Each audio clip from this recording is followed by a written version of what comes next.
This is something we should seriously ponder upon during this debate on racism. Why should this be limited to race? Should it be limited to race? In addition to color, because the reason why I'm asking this question is because in addition to color, people are being killed, they have been killed, they will be killed, segregated, differentiated, and discriminated upon around the world because of their religion, their beliefs, their countries, and affinities. Therefore, shouldn't this protest be for all types of differentiation? And let me ask you a few questions. Why is it okay that a child dies in Yemen because he is a Houthi Muslim who couldn't get food and is bombed by Saudi fighter planes because they're Houthis? Why is it okay for a Muslim baby to be burned alive in Burma because of their religion? Why is it okay for one caste of Hindus to be dedicated to cleaning gutters and picking shit because they were born in the lower caste? Why is it okay to rape a girl from a lower caste and no one makes noise because of the Indian society structure?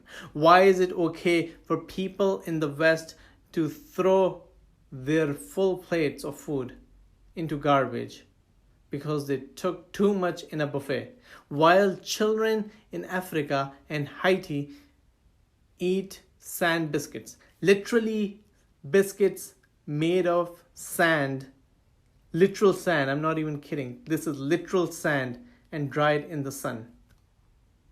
Why is it okay for Kashmiris to be put under house arrest for months because of their religion and anti-government inclination? Why is it okay that Israeli police can do whatever it wants in Palestine and the world remains quiet because they are Muslims who belong to Palestine?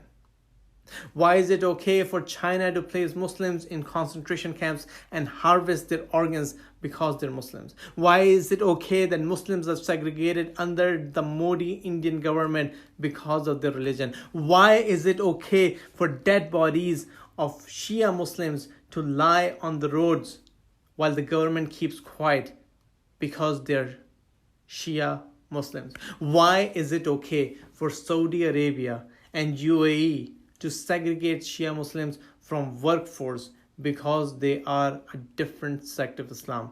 Why is it okay for Saudi Arabia to prevent broader Muslims to approach the holy shrines of the household of the Prophet in Medina and Mecca because other Muslims do not adhere to the same extremist Wahhabi sect as Saudis? Why is it okay for a sectarian, authoritarian, and inhumane government to be the custodians of the holiest lands of Muslims who differentiate based upon beliefs?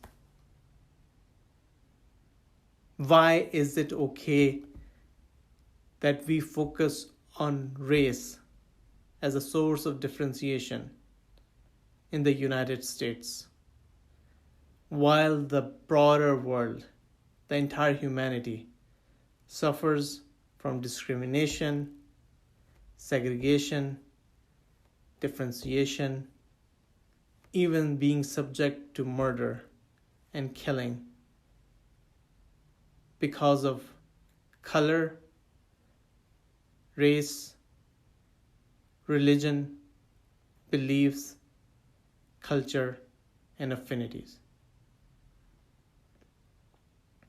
If one thinks that if any of the above situation and circumstances are not okay, the current debate should expand beyond racism in the United States. And it should expand right now. One might ask why. Because if it is not expanded, we will be in the same situation as with the Black Lives Matter movement few years ago. When people stood up in the beginning, when events took place, whether in Baltimore or in other parts of the country. But then people got busy with their lives. Once you get busy with your life, your focus changes, and that's what the establishment wants. To distract us from the big picture.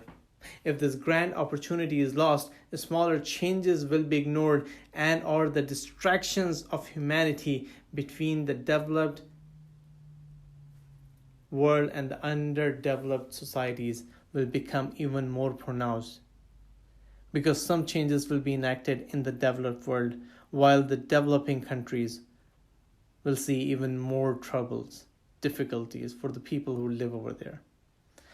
That will lead to future conflicts and a feeling of despair among the humanity. We cannot let that happen. If we don't see this opportunity to address the bigger problem, that is exactly what is going to happen.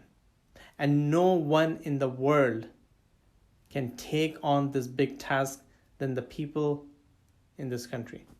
Because when America speaks, the world listens. People around the world see America as the beacon of hope, protector of the weak, accelerator of science, technology, and innovation, and the engine of global growth. Recent government actions have undermined this position, but that is who we are. That's how we are perceived, and that's where we should return. We need to make an effort for the good and stop from evil. If we don't do this and get busy with our daily life, it is a natural law that we will get rulers who will not take care of us. And at that time, no matter how much complaining and prayers we do, nothing will be helpful. We've just had the taste of this ambivalent behavior in the form of election of one of the probably the most lying president in the history of the United States. As we slept in our deep slumber, we got rulers who have destroyed the fundamental fabric of the country. Now it is our duty to knit that fabric back through our voice and through our action. As responsible citizens, it is our responsibility to take the initiative and be proactive in the protests. If we don't go to the protests because of health concerns, we should organize online protests. We should mobilize the masses and support the masses and create a movement for the election day, which is not that far away, only a few months, because that's how we can really bring a change and ensure that America becomes the leader of the world, which many look to.